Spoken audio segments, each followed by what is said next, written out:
Buenos días. Soy Eusebio Mejías, el presidente del Comité Científico del Congreso, y vamos a comenzar la primera mesa redonda que voy a moderar. Es una mesa redonda que antes de la inauguración oficial lo que intentará será desde distintas perspectivas, lógicamente, ofrecer un panorama global de cómo han ido cambiando algunos aspectos de los fenómenos relacionados con las drogas en estos últimos 20 años. Es una mesa que hemos titulado con un nombre que hemos tomado prestado de un libro del Grupo IGIA, al que agradecemos su préstamo. El libro es el Manual de Drogodependencias, Contexto, Sujeto, Drogas, que creíamos que ilustraba bien lo que queríamos hacer en esta primera mesa redonda. En la mesa, y los iré presentando antes de cada una de sus intervenciones, están Elena Rodríguez, Joan Pallorés y Pepe Chamizo, que está de camino, llegará ahora en un momento. En primer lugar va a intervenir Elena Rodríguez, pero antes quiero hacer alguna observación respecto a la mecánica del Congreso, que se repetirá a lo largo de estos días. Las intervenciones intentaremos que sean lo más concretas, lo más cortas posible, para que después haya un tiempo suficiente para las preguntas y para el debate. Preguntas y debate que se pueden alimentar desde unas papeletas que tenéis en cada una de las carteras y que se irán recogiendo a lo largo de la intervención, se le pasarán al moderador para que el moderador después lo traslade a los distintos intervinientes en la mesa. La mesa esta primera va a tener que terminar por razones de inauguración, por razones de organización, va a tener que terminar un cuarto de hora antes, es decir, que a las 11:15 terminaremos la mesa. En ese momento habrá un café que se tomará en el palacete que hay justo enfrente, de tal manera que a las 11:50, es decir, a las 12 menos 10, todos podamos estar dentro. Hola, Pepe. Todos podamos estar dentro para la inauguración oficial.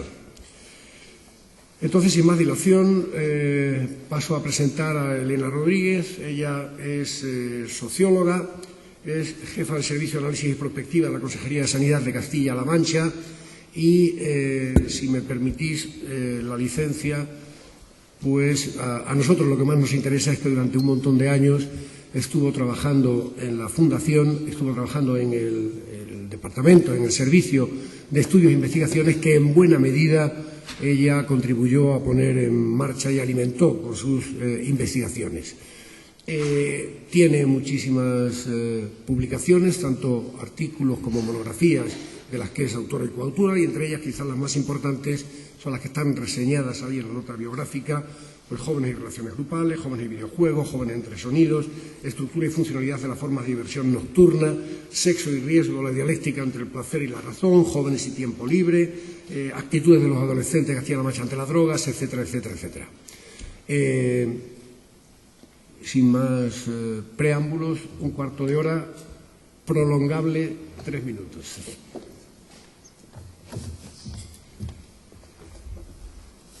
Bueno, buenos días. Muchas gracias a los que estáis aquí y muchas gracias, Eusebio, por la presentación. Como sabéis, el título de la aportación que yo voy a hacer en esta mañana es de la estigmatización a la banalización. Estamos muy acostumbrados a oír estos términos en el contexto de drogas y yo por eso he querido, para un poco introducir el tono que va a tener mi intervención, recordar el significado lo más exacto posible, al menos según la Real Academia de la Lengua, de los dos términos con los que vamos a trabajar. El primero, que es estigma, es un término que conocemos yo creo que suficientemente y que, tal como dice este diccionario, es una marca o señal en el cuerpo, también desdoro, afrenta, mala fama, etcétera. Ese es el tono. Y respecto al término banal, que es el que me interesa especialmente, estamos hablando de cosas que son triviales, comunes, insustanciales, pero sobre todo, y esa es una de las partes que tendré en cuenta en la intervención, estamos hablando, al hablar de banalidades, de cosas que no sobresalen del ordinario y que carecen de importancia y sobre todo de novedad. En drogas, por ejemplo, respecto al concepto de estigma, Esta cita que os pongo es de la investigación Valores Sociales y Drogas que hicimos desde la FA dirigida por Eusebio. Y cuando se hablaba del drogodependiente, se pedía a las personas con las que trabajamos que hablaran de los valores de los drogodependientes, hablaban en este tono, hablaban de personas que básicamente situaban fuera de la sociedad y que por tanto eran sujetos ajenos al mundo de los valores. Como veis en la cita, personas que deciden ir por caminos torcidos que son ajenos a la sociedad. Ya iremos viendo cómo, evidentemente, este tipo de enfoque es el que tiene que ver más con la clásica estigmatización y, sobre todo, con los consumidores clásicos de heroína. Sin embargo, el contexto más del planteamiento banal en esos términos que planteaba de lo que es lo común, lo insustancial, lo que carece de novedad, es este tipo de afirmaciones que en el mismo estudio se hacían para hablar de ya otros tipos de consumidores que realmente tienen mucho más que ver, como sabemos en este momento, con el enfoque hacia los consumos juveniles, los jóvenes que, independientemente de qué consuman y como se ve en las dos citas, pueden perfectamente compartir otros espacios sociales, están integrados en sus ámbitos, son deportistas, como dicen, son familiares, mantienen relaciones fieles en sus familias, etcétera, de tal manera que los consumos no estarían interfiriendo en su manera de integrarse en la sociedad, sino que serían algo más que tiene que ver con otras circunstancias que iremos viendo. Por tanto, cuando estamos hablando de ese proceso de estigmatización y banalización, lógicamente estamos hablando de un proceso, pero en el que vamos a ir viendo cómo conviven, a pesar de lo que a veces parece cuando hablamos de estos dos términos, conviven elementos estigmatizadores y también percepciones sobre lo que se va banalizando. Sin embargo, el fondo de la percepción, y tal como obteníamos en el estudio sobre la percepción social de los problemas de drogas del 2004, también hecho por la FAD, el fondo que nos encontramos de la percepción de los problemas de drogas es que tenemos una inmensa mayoría de la población, como veis, el 74%, que valora los problemas de drogas como bastante o muy importantes, y un discurso global en el que la percepción generalizada es que las drogas son malas, que representan y siguen representando y representarán una amenaza para la sociedad y que los problemas, además, no dejan de aumentar.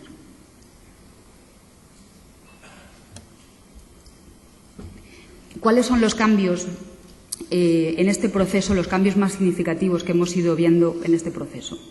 Respecto a la percepción, me refiero siempre. El primero es un aprendizaje que la sociedad española en conjunto, todos los grupos sociales y sobre todo los más jóvenes, pero todos los grupos sociales, han aprendido en este proceso a distinguir entre las sustancias. Y esto es un elemento fundamental para contraponer ese fenómeno de estigmatización y la banalización, como veremos. Por otra parte, en las ponencias tenéis los datos, no voy a presentar los datos del estudio, los podéis ver luego tranquilamente, pero lo que dicen estos datos es que también un cambio importante, y además ha sido un cambio muy rápido entre 1999 y 2004, es que la mayoría de la población empieza a tener argumentos para señalizar y para detectar beneficios de los consumos. Beneficios que tienen fundamentalmente que ver con los espacios de diversión y con el placer. O sea, se encuentra que las drogas realmente sirven para algo. Luego, esta consideración de los beneficios tendrá una valoración u otra. Pero, en todo caso, se entiende que los consumos significan beneficios para los consumidores. Y, como digo, especialmente los asociados a los espacios de diversión y placer, a los espacios hedonistas. Y todo esto tiene que ver, además, con la percepción de que los consumidores, en ese marco que hemos visto antes, los grandes consumidores no son ya los consumidores marginales, fundamentalmente de heroína, de los que se hablaba hace unas décadas, sino fundamentalmente los consumidores, la identificación más generalizada es que los consumidores son los jóvenes. Por tanto, ¿qué es lo que nos encontramos? Un escenario en el que, aunque la sociedad considera que el problema aumenta, porque aumentan los consumos, aumentan las personas que los consumen, al integrarse otras sustancias, por ejemplo el alcohol, el tabaco, el cannabis, otras sustancias en esa percepción, el problema aumenta, lógicamente, pero fundamentalmente, y esto es lo que nos interesa en este momento, es que ese problema ha cambiado de foco. Ha dejado de ser un problema ajeno y lejano para convertirse en un problema mucho más cercano. Este proceso, ¿cuál sería un poco la síntesis? Los problemas de drogas en este momento se consideran fundamentalmente problemas de jóvenes, como los problemas de los jóvenes.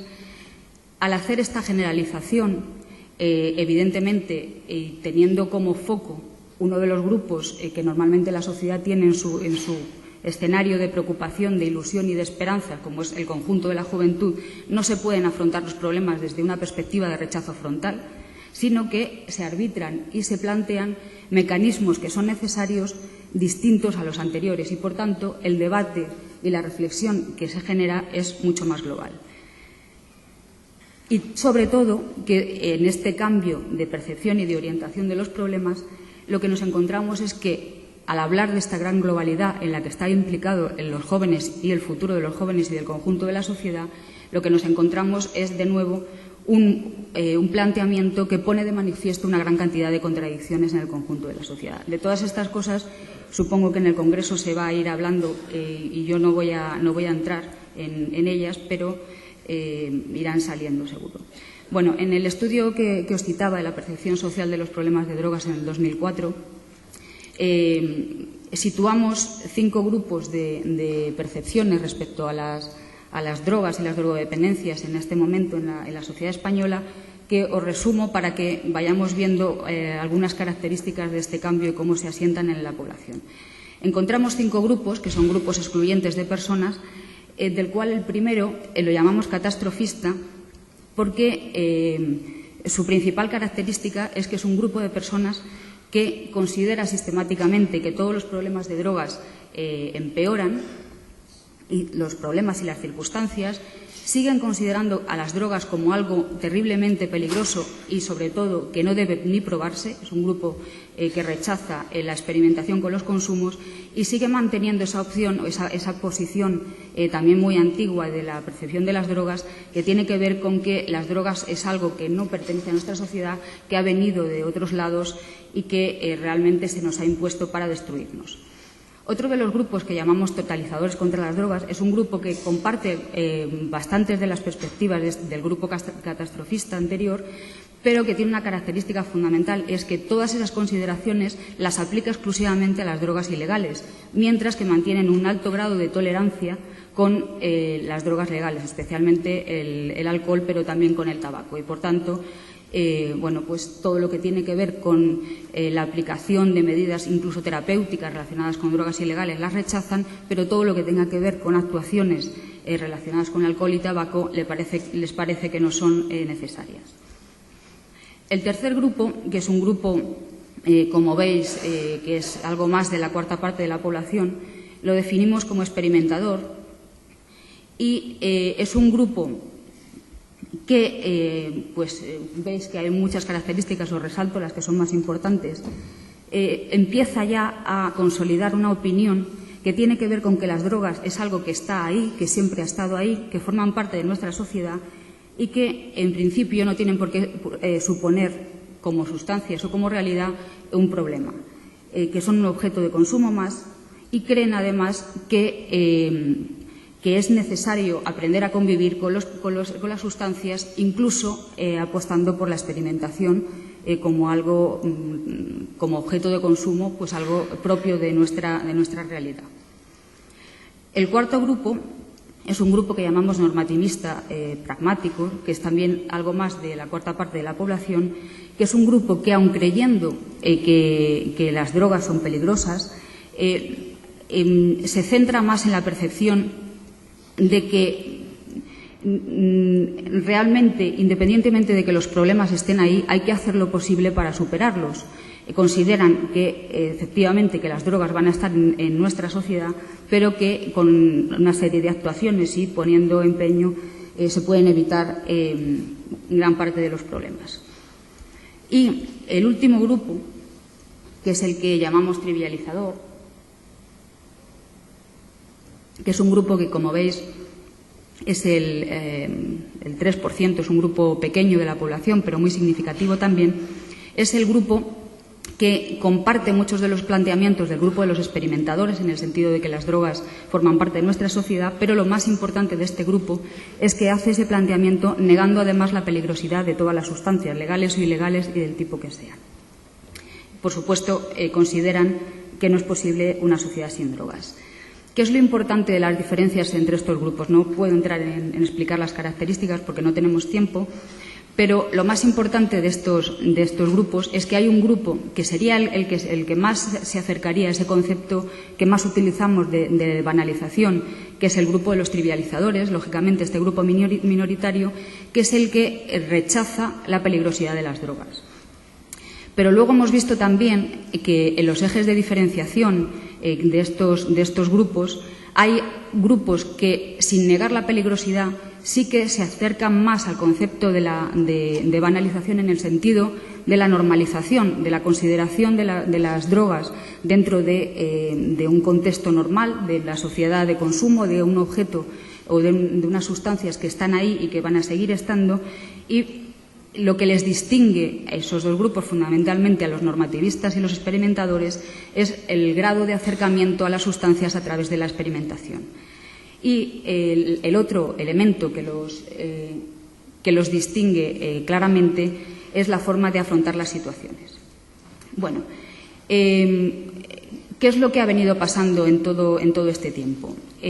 Pues una de las características importantes, ya no me puedo detener mucho en explicarlo, es el cambio que hemos, sobre todo en la sociedad española, de una sociedad pues más autárquica, etcétera, claramente a la sociedad de consumo opulento, en la que el bienestar se considera básicamente como la capacidad de integración a través del consumo, en el que la familia es el soporte fundamental, que además ejerce un grado de sobreprotección hacia los jóvenes que en muchos de los estudios que hemos trabajado hemos señalado cómo genera además muchos elementos de responsabilización de los jóvenes.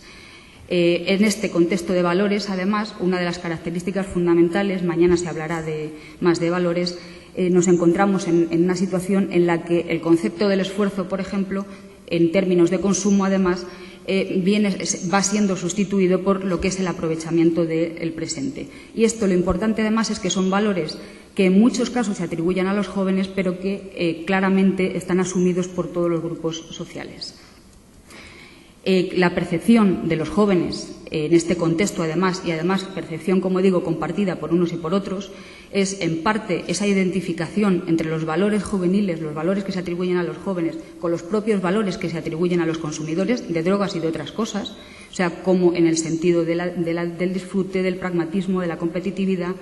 Como digo, además, los jóvenes asumen este papel y lo comparten y lo representan. Y además, a través de todos estos valores, justifican justifican la legitimidad de su papel y de sus comportamientos como un elemento identitario. Bueno, para finalizar, como decía, en este proceso en el que van integrándose todos estos elementos, la situación en la que estamos ahora, desde mi punto de vista, es una situación de convivencia entre estigmas y banalizaciones, pero probablemente de otro tipo. Por ejemplo, seguimos manteniendo en el grado de estigmatización respecto a las sustancias que las drogas son malas. Se habla de drogas generalmente y sin consideración, se apuesta porque son malas, y además quienes consumen están en riesgo. Pero en el punto de la banalización, desde mi punto de vista, y pensando en esta generalización de los discursos, se tiende a considerar respecto a las sustancias y a distinguir claramente cómo unas sustancias son mucho menos malas que otras. Y ahí, en los dos ejes, estarían en este momento el cannabis y la heroína, probablemente. Respecto a los consumidores, sigue existiendo un estigma claro, pero de nuevo cuño, en este momento, que es la estigmatización de los jóvenes como consumidores, que es a través de las afirmaciones de que todos los jóvenes consumen drogas. Tenéis en los datos, algunos datos de consumo en la información, y no los vamos a ver, pero los conocéis.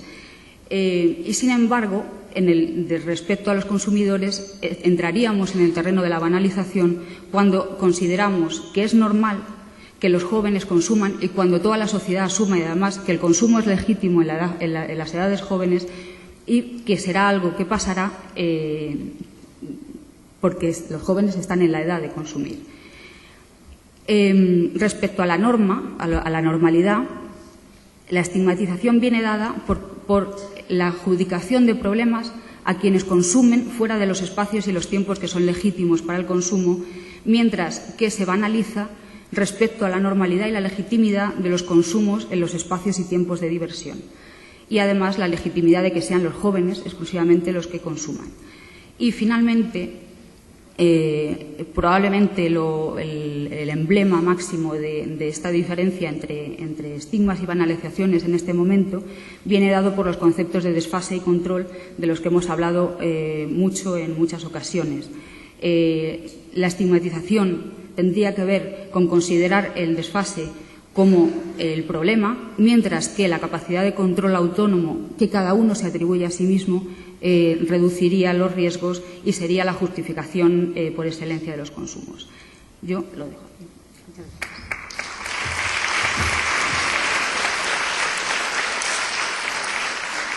Muchas gracias. Muchas gracias, Elena.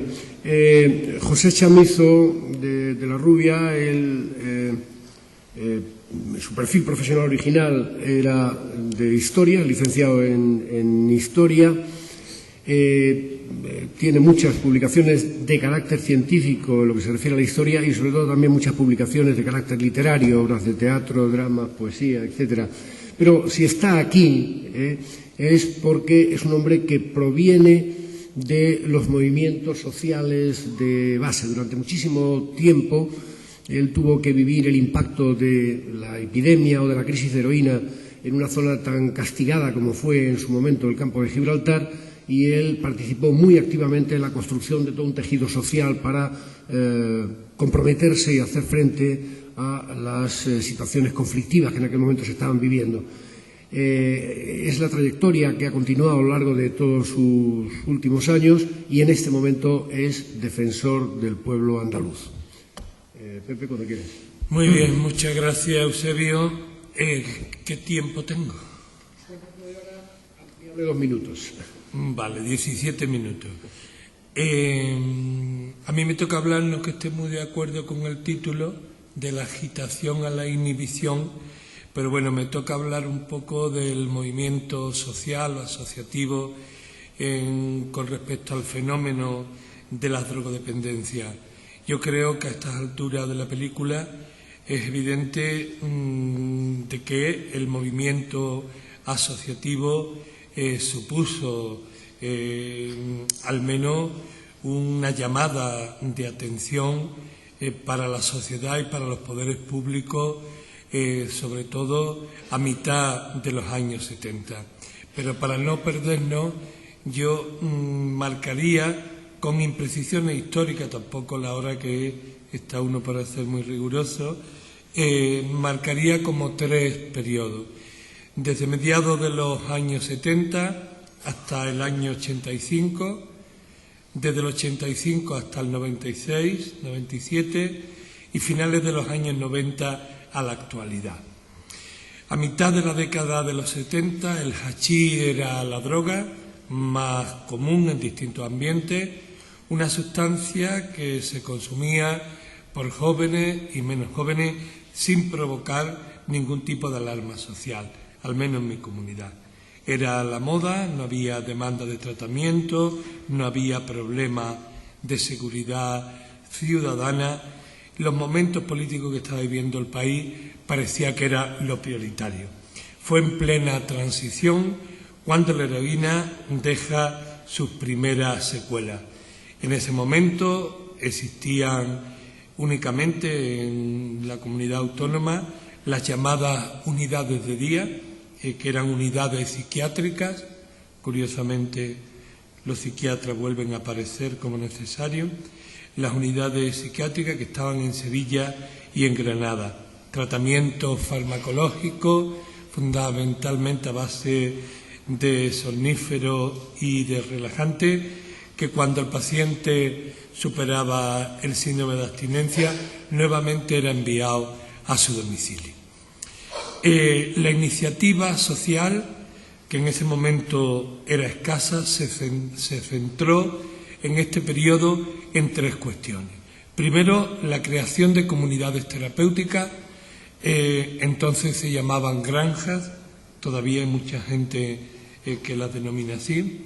En segundo lugar, la denuncia pública sin grandes resultados inicialmente de lo que estaba pasando. Y un tercer trabajo, que fue la concienciación de la familia para que no ocultaran el problema que tenía. Muchos toxicómanos, muchos adictos en aquel momento, eran amparados absolutamente por sus familiares. La urgencia que teníamos en aquel momento era atender de otra manera a quienes pedían ayuda. El País Vasco de manera muy especial, y también las asociaciones de vecinos organizadas en Madrid, también en Cataluña, sirvieron como referente. A nivel político existía una ceguera absoluta y no se quería reconocer lo que era ya un problema social de grandes dimensiones. Los 5 primeros años de la década de los 80 ven a aparecer en nuestro país un buen número de asociaciones, aunque el gran auge será a partir del año 85. La denuncia pública, la búsqueda de alternativas terapéuticas, se va alternando dentro de la iniciativa social, iniciando todos los temas de prevención sus primeros pasos. Hubo numerosos fracasos, sobre todo en las comunidades terapéuticas, algunas tuvieron que ser cerradas, pero en nosotros prevalecía la urgencia en la atención a las personas que pedían ayuda por encima de otros criterios. En este periodo comienzan los grandes enfrentamientos con algunos partidos políticos y también con lo que era la administración, porque no había una respuesta política ante un problema tan grave. La respuesta política llega en el año 85 con la creación del Plan Nacional sobre Drogas y los planes autonómicos. A partir de ahí, el enfrentamiento entre poderes públicos, administraciones y asociaciones adquiere 2 dimensiones. Por una parte, continúa el enfrentamiento porque el movimiento asociativo entiende que no se dan respuestas a los graves problemas que crea el narcotráfico en muchas barriadas. Las manifestaciones proliferan en todo el país y comienza al mismo tiempo discusiones, enfrentamientos con los técnicos de la administración. Hay que recordar que muchos de ellos procedían del movimiento asociativo. Los técnicos, a veces con razón, pero siempre con una chulería y una arrogancia excesiva, venían a decir a las asociaciones que todo estaba mal hecho y que ellos tenían las verdaderas claves para hacer que la gente abandonara la heroína. La situación fue tan tensa que durante algún tiempo algunas asociaciones no tuvieron ninguna relación con los dispositivos que había creado la administración correspondiente. Las administraciones empiezan un trabajo importante, se abren comunidades terapéuticas, se conciertan plazas, el enfrentamiento continúa entre técnicos de un lado y de otro y también parece que este enfrentamiento es una constante que hoy se va superando. Para las asociaciones era importante 2 cuestiones. Primera, la falta de claridad en el manejo de datos. Había un interés por minimizar el problema. Un interés público. Recuerdo un líder político muy conocido que fue a insultarme al campo de Gibraltar, como si no tuviera otra cosa que hacer, así terminó. Porque nosotros dábamos una cifra que ellos decían que no, que era menos, parecía que teníamos interés en reducir la cifra. Y en segundo lugar, hay una cosa que nos tiene que servir para reflexionar en el momento en que estamos. Había un deseo por parte de todos los técnicos, que no digo que fuera ni bueno ni malo, pero era una obsesión, reducir la alarma social. Yo no sé si tuvieron tanto éxito que hemos llegado a donde hemos llegado.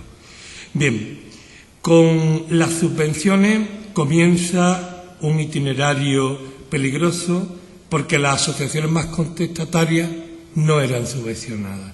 Todavía está pasando en muchas comunidades autónomas, que como critique la política que lleva la administración, sea del signo que fuere, inmediatamente convenios y demás empiezan a amenazarte, cosa que me parece, en primer lugar, de desvergüenza pública.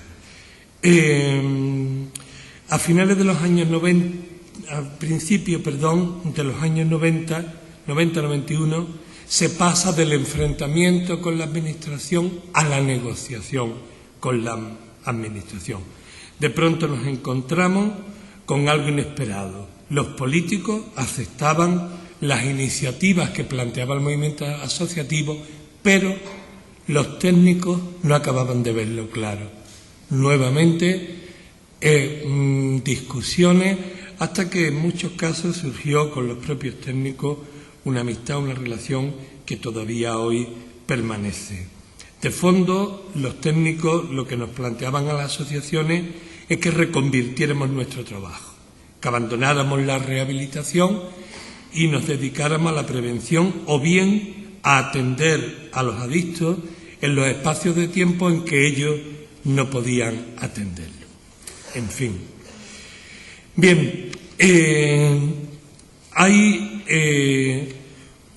en medio de todo esto yo tengo que decir una palabra, aunque sea muy breve, de lo que supuso la lucha contra el narcotráfico. Hubo un momento en que nos creímos que luchando contra el narcotráfico era posible reducir la demanda. Esta lucha contra el narcotráfico permanece más o menos activa en la provincia de Cádiz y en Galicia. Yo creo que ha sido un esfuerzo tal vez excesivo, con mucho riesgo para el resultado que se ha conseguido. Las acciones que ha habido a lo largo de estos años han sido manifestaciones populares que ya he nombrado, tramitación de denuncia a narcotraficantes, personación en distintos sumarios como acusación popular o particular, informar a las autoridades competentes sobre las operaciones de blanqueo de dinero. En la ley orgánica sobre el blanqueo de dinero se introdujeron distintas reivindicaciones del movimiento asociativo, etcétera, etcétera. Bien, la crisis de la heroína va desapareciendo y nos encontramos a finales ya prácticamente de los años 90 con muchas novedades. Novedades como un consumo prevalente de alcohol y cocaína, alarmante ciertamente, la sociedad no reacciona y las asociaciones están dedicadas a sus trabajos fundamentalmente a cárceles, reinserción, empleo, prevención, etcétera, etcétera. En la actualidad falta en el movimiento asociativo, no solo en el de droga, falta, a mi modo de ver, mucho voluntariado. Es verdad que el perfil de las madres que tienen hoy hijos adictos no es el perfil de las madres de la crisis de la heroína, que constituían un poco la avanzadilla del movimiento voluntario, y muchas veces hoy hay un sentimiento de no saber concienciar ante lo que está pasando. La inseguridad ciudadana no se vincula al consumo de drogas, los problemas de salud mental tampoco parece que se vinculan cuando cada día es más evidente el fenómeno de las patologías duales, los accidentes de tráfico solo parece que se centran en el alcohol, las situaciones de maltrato a ancianos, menores, mujeres, tampoco se insiste por el miedo a que confundamos las cuestiones, y ahora parece que todo el problema es la inmigración o el urbanismo. Son los medios de comunicación los que nos dicen lo que es importante. No obstante, esta es la realidad y se percibe afortunadamente, una preocupación creciente de los padres sobre los consumos de los hijos. Entiendo que este es un buen camino, especialmente para intentar frenar al menos el deterioro mental de un sector importante, no ya de la juventud. Yo creo que la cocaína está rompiendo el binomio juventud-droga y se está ampliando el espectro de consumo. Hoy consume cocaína un chaval de 15, de 20, de 30, de 40, de 50 y de 60. Es decir, no como de la misma manera, pero evidentemente es así. En todo este tiempo, y voy terminando, Eusebio, yo creo que el movimiento asociativo hemos perdido creatividad. Yo creo que en muchas ocasiones quien marca los programas, proyectos y demás son las administraciones, con lo cual creo que es una pérdida para la sociedad, porque el movimiento asociativo, lo bueno es su libertad, su creatividad y su improvisación en muchos momentos. Hemos perdido también sentido crítico y no sé si hemos perdido apoyo ciudadano. Sea como fuere, hoy por hoy hay que dejar muy claro que el movimiento asociativo ha servido al menos para dignificar la vida de mucha gente que ha sido adicta a las drogas. Muchísimas gracias.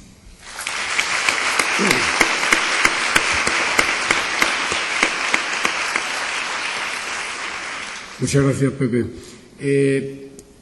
Joan Pallarés, él es licenciado en Geografía e Historia y fundamentalmente trabaja desde hace tiempo en el campo de la antropología.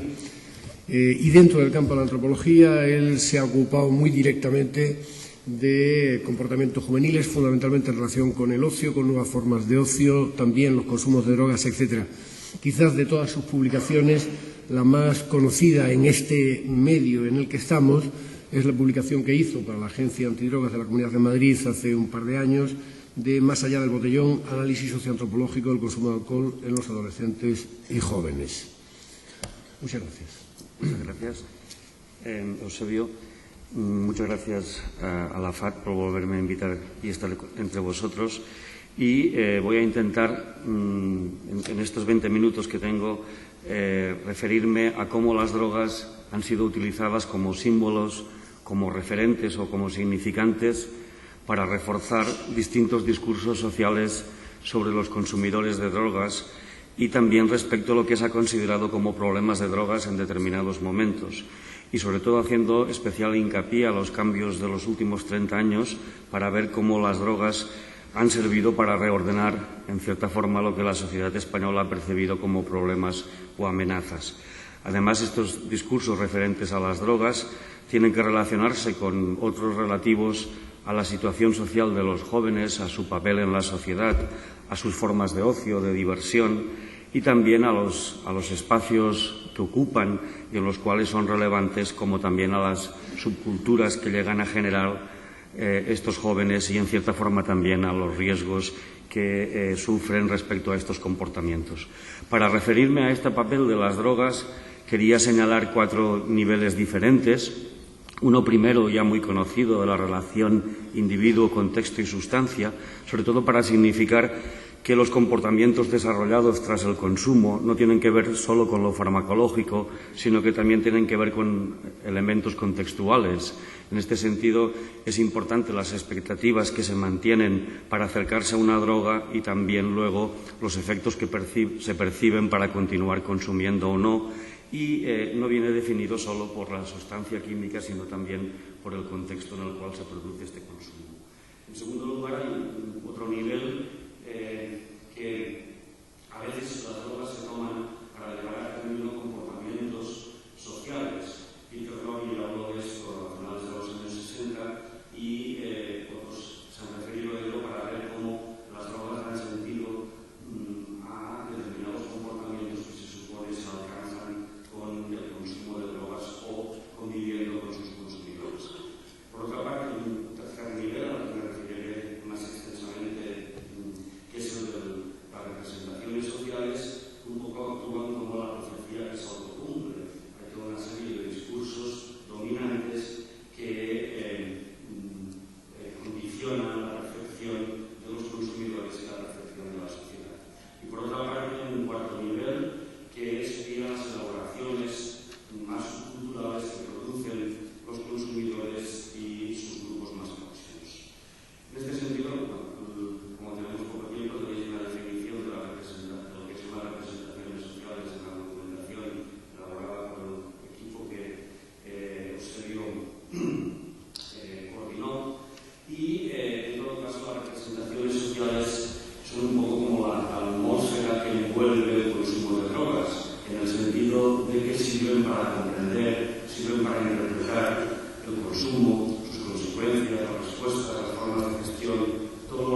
veces existen motivos o expectativas más culturales, más propias de los núcleos próximos a los consumidores. Y en las visiones sobre los efectos y en las formas de gestionar la cuestión de drogas también influyen estas representaciones sociales. Un poco, si queréis, avanzando y resumiendo, condicionan, aunque no de manera determinista, pero sí que interactúan con otras ideas y concepciones, como venía diciendo, a los consumidores, a sus contextos inmediatos de consumo, y también llegan a condicionar a la sociedad en general.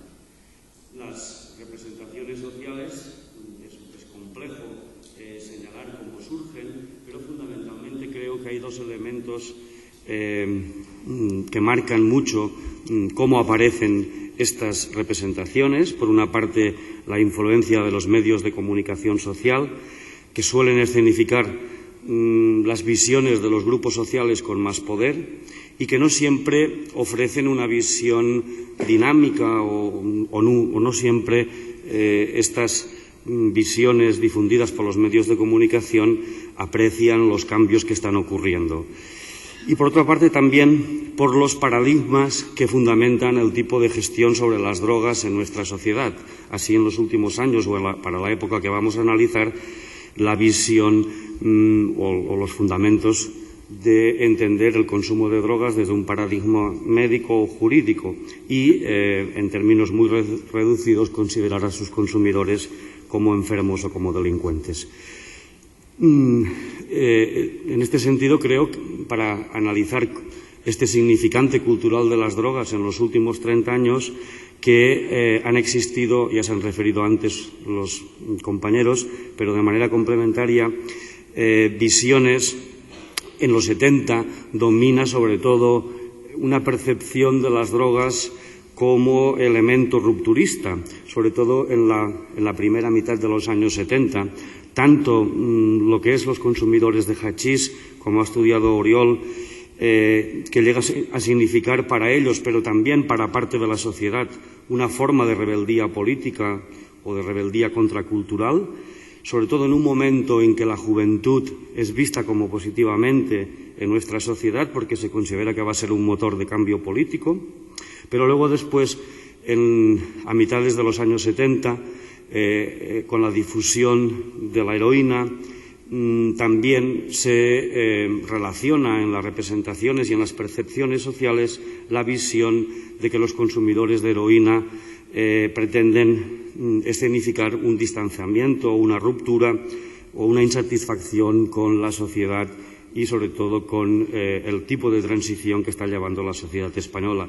Domingo Comas ha estudiado suficientemente esto. Y a finales de los años 70 se produce una situación en la cual los consumidores de drogas y a la vez las percepciones que se tienen sobre los consumidores, sobre ellos se está produciendo un cambio muy importante, en el sentido de que los consumos ya no significan una ruptura con la sociedad y sobre todo con el modelo político de la sociedad del franquismo, en que además empiezan a aparecer los mercados de sustancias ilegales y, por lo tanto, empiezan a difundirse a otros grupos sociales y en que se generan unas representaciones totalmente distintas. Así pasamos a los años 80, donde la heroína llega a determinar todo el discurso sobre las drogas. Se habla de la droga, no se habla tanto de la heroína, y escenifica todas las actuaciones, la gran parte de las percepciones y de las respuestas. Es vista como una sustancia muy amenazante que viene de fuera, que nos acecha, y a la vez los consumidores y, en general, por extensión, los jóvenes empiezan a ser percibidos como muy problemáticos, sobre todo porque es un momento después de la crisis de los años 70, de la crisis económica, en que se produce un porcentaje muy alto de paro entre los jóvenes, y por eso surgen toda una serie de discursos estigmatizantes sobre los jóvenes que se asocian a la vez con los consumidores de drogas y fundamentalmente con los consumidores de heroína.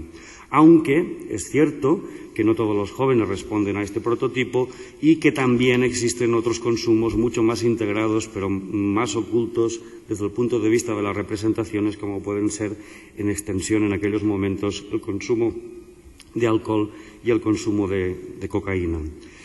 En esos momentos, en los años 80, se ha perdido ya el carácter subcultural que pudiera significar el consumo de drogas y el carácter de ruptura que podía escenificarse con el consumo de drogas y se concibe una representación social sobre las drogas muy negativa. Es el discurso sobre las drogas como problema y generado sobre todo alrededor de las pautas de consumo más problemáticas de heroína. Y además, esta representación va a jugar un papel muy importante en el imaginario de la sociedad española, en el sentido de que va a servir para reordenar lo que se considera como problema. En aquellos momentos, el problema de las drogas es percibido por la inmensa mayoría de los españoles y genera un fuerte consenso por encima de otros problemas como puede ser el paro o como pueden ser problemas ecológicos o de otro tipo. Los 90 va a implicar un cambio significativo, antes se refería a ello Elena, es la fiesta interminable, hay un descenso considerable del consumo de heroína, aunque continúa teniendo un impacto la heroína sobre las percepciones sociales y sobre todo sobre el discurso de los medios, que no reflejan todavía ese cambio. Aparecen nuevos consumos o aparecen nuevas pautas de consumo y fundamentalmente son el alcohol, el hachís, el éxtasis y la cocaína las sustancias que van a generar estas nuevas pautas, estas nuevas formas. Surge también una visión más positiva de los jóvenes, sobre todo porque después de la visión negativa de los 80, parece que las tecnologías de la información y de la comunicación van a favorecer superar muchos de los problemas que afectan a los españoles, y los jóvenes son los más próximos y los que mejor se manejan con estas tecnologías, que los adultos tienen ciertos problemas para moverse con ellas. Y los consumos son considerados en cierta forma como integradores, siempre y cuando se produzcan en el contexto de fiesta, que es la consideración de lo normal, y no se produzcan en el contexto de trabajo o de una forma compulsiva, como había significado el consumo problemático de heroína. Los tiempos y los espacios se dividen entre formales e informales, y es en el espacio y en el tiempo informal donde se van a producir los consumos, así como una fuerte segmentación entre lo que son actividades formales y lo que son actividades festivas. En cierta forma, las drogas van a ser funcionales para los jóvenes, para sus salidas, para relacionarse, para escuchar música, para moverse, para ligar, para muchas actividades en las cuales es fundamental, desde su perspectiva y también desde la de la sociedad, utilizar diferentes drogas. De cierta manera, es una época la que estamos viviendo hasta ahora de una cierta normalización, sobre todo por una serie de factores. Por una parte, por la posición de los adultos, sobre todo los padres, que llegan a aceptar este tipo de comportamientos, no cuando se posicionan en discursos como ciudadanos, sino cuando se posicionan más como padres. Por otra parte, porque algunos de los consumos son muy visibles, sobre todo el consumo de alcohol y hachís. Por otra parte, porque hay una aceptación de los nuevos contextos de fiesta, sobre todo porque para los jóvenes es el único lugar donde tienen una cierta relevancia social, porque tienen un acceso muy precario al trabajo y porque, a pesar del alto nivel de escolarización, tenemos niveles de fracaso escolar muy elevados. Y, sobre todo, porque la imagen de los consumidores es una imagen de personas integradas, y también por una serie de cambios generacionales. Los padres de los actuales jóvenes y adolescentes se socializaron en su juventud próximos a consumos de drogas legales e ilegales y, por tanto, conocen los efectos de las mismas o el impacto que éstas han tenido. De manera que en la sociedad española, antes se refería Elena a ello, hay una cierta preocupación, los consumos preocupan, pero también, por otra parte, se ven como inevitables, como cosas de jóvenes y no siempre aparecen asociados a problemas, puesto que, como decía anteriormente, los consumidores se ven como integrados. Hay creo que una especie de fragmentación en las representaciones, porque en algunas representaciones sociales sigue teniendo peso la heroína como modelo para justificarlas, pero por otra parte empiezan a aparecer estos elementos de la normalización. Cada vez más nuestra sociedad apuesta y tiene un peso muy importante el tiempo libre y las celebraciones. En este país se celebra todo y cada vez hay más presencia de sustancias en estos contextos. Y al final creo que tampoco nos debemos olvidar en este panorama, y con esto termino, de que las drogas, tanto las legales como las drogas ilegales, están jugando un papel como marcadores de los diferentes cambios que experimentan los jóvenes. Es decir, unas determinadas sustancias, el hachís para escenificar la transición de la niñez a la adolescencia y el alcohol en parte también, la cocaína, los consumos de cocaína para el traspaso hacia la juventud y también a la vez el consumo de cocaína entre algunos ya más mayores para hacer un retorno a la juventud o a la eterna juventud o vivir una especie de juventud tardía. Muchas gracias.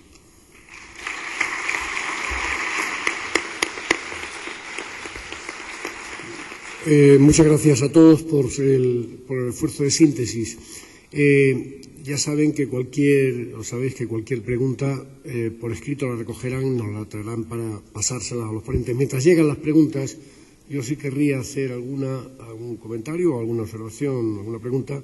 Por una parte a Pepe Chamizo. Antes te he entendido que en un momento de la historia de los problemas de drogas se pudo producir un cierto enfrentamiento, no sé si de criterios, de finalidades o de intencionalidades, entre lo que sería la sociedad civil organizada y las administraciones. La sociedad civil organizada tenían un interés en poner encima de la mesa unos problemas, las administraciones parecía que tenían un cierto problema en taparlo. La cuestión está en si no estamos ahora en un momento donde eso se ha traducido en una especie de complicidad. Es decir, tanto la sociedad civil como las administraciones tienen interés en que no pase nada o en que, a lo mejor porque no pasa, pero en cualquier caso decir que no pasa. De hecho, cuando desde algunas instituciones surgen voces que rompen esa especie de consenso, automáticamente, por una parte se señala, están exagerando, lo cual puede ser que sea cierto, y por otra parte se dice, están defendiendo intereses propios porque no quieren desaparecer. ¿Hasta qué punto tú ves esta situación? ¿Te parecen justas esas acusaciones? ¿Te parece que...? Todo esto depende de dónde lo enfoques. Si lo enfocas desde la realidad que yo todavía vivo a diario, de muchos profesionales que están aquí, de gente que trabaja habitualmente con personas a los que la droga le ha producido un problema, evidentemente yo creo que estamos en un momento excesivamente preocupante. Y yo no sé si, lo que más me preocupa, yo no sé si estamos dando los tratamientos adecuados. Pero yo creo que no se está exagerando en lo que está sucediendo. Lo que ocurre es que hay, por parte de la sociedad ahora mismo, yo creo que nos dejamos llevar demasiado, no por lo que vemos, sino por lo que nos dicen. El poder de los medios de comunicación es bastante ilimitado. Y entonces nos van poniendo temas de moda como si fueran realmente los problemas. A veces coincide, a veces no. Y a mí me parece que hay yo no digo una indiferencia, pero un desconocimiento probablemente de la sociedad de que hoy el fenómeno droga, tomando desde la visión que queramos, todavía está generando unos problemas importantes. Y la administración no tiene nada que ver, por ejemplo, los discursos de la ministra con los que oímos en nuestras comunidades. Parece que hay ahí dos mundos también diferentes. O sea, lo veo todo como muy segmentado en este momento. No veo un acuerdo de decir, bueno, pues este es el problema, o no hay problema. Y cuando alguien dice lo contrario, es verdad que empiezan los comentarios, pero yo creo que con eso siempre hemos vivido, Eusebio. Bien. Y otra pregunta para Elena. Elena, vamos a ver, en esos dos polos que en alguna medida he entendido que señalas, ¿no?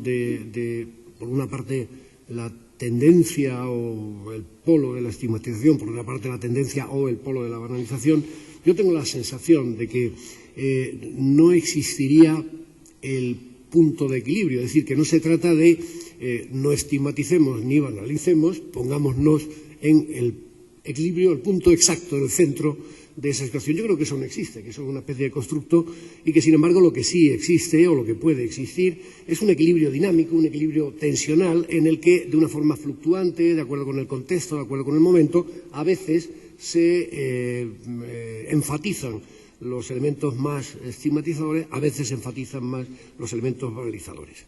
Ahora, el problema es, que sería la pregunta, es decir, ¿cómo hacemos o cómo intentamos llegar o cómo intentamos propiciar el que se establezca ese equilibrio dinámico, ese equilibrio tensional entre, por una parte, el señalamiento de los riesgos, quizás exagerado, por otra parte, el ocultamiento de los riesgos, quizás exagerado? ¿Cómo lo hacemos cuando, al menos desde mi impresión, el discurso que se puede llamar oficialista, y cuando digo el discurso oficialista no me refiero solo al discurso de las administraciones, que por supuesto también, sino al discurso de los técnicos, al discurso de los maestros, al discurso, si se quiere, de los padres, cuando el discurso ese oficial está tan deslegitimado.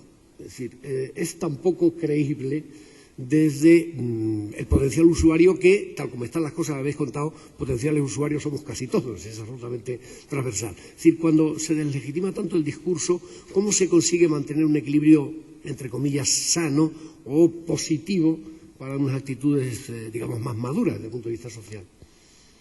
Yo no sé cómo se soluciona, no tengo ni idea, pero lo que sí que es cierto es que un poco lo que yo intentaba señalar, y también en la línea de lo que decía Pepe ahora, el hecho de que estemos siempre situando los focos fuera de lugar da muy poco pie a elaborar consensos, porque yo la sensación que tengo es que cada uno desde su posición, sean los educadores, sean los padres, sean las administraciones, el discurso que se utiliza habitualmente es para legitimar según qué.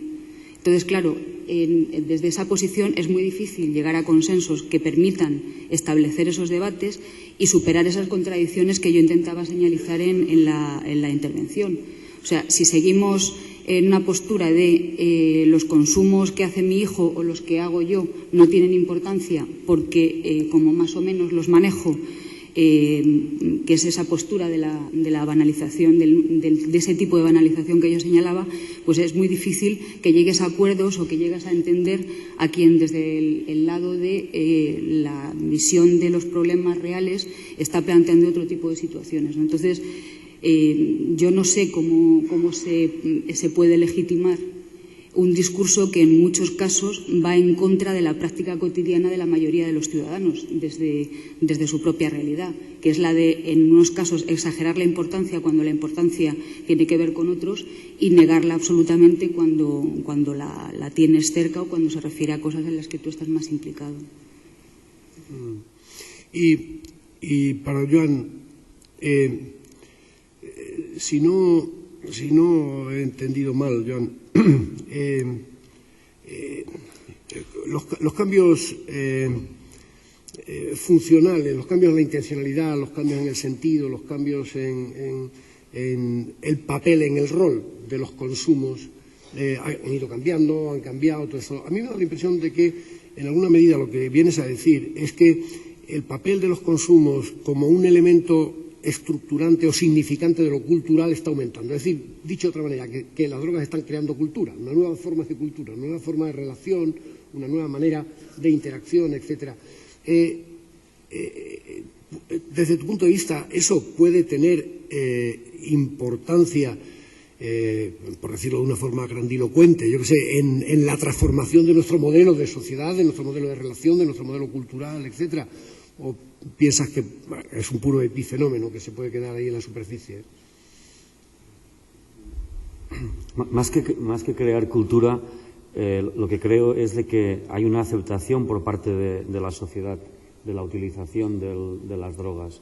Y además de que para los jóvenes, sobre todo, pero también para los adultos, las drogas del tipo que sean y en función de cada una de las situaciones favorecen llegar a determinados estados de ánimo.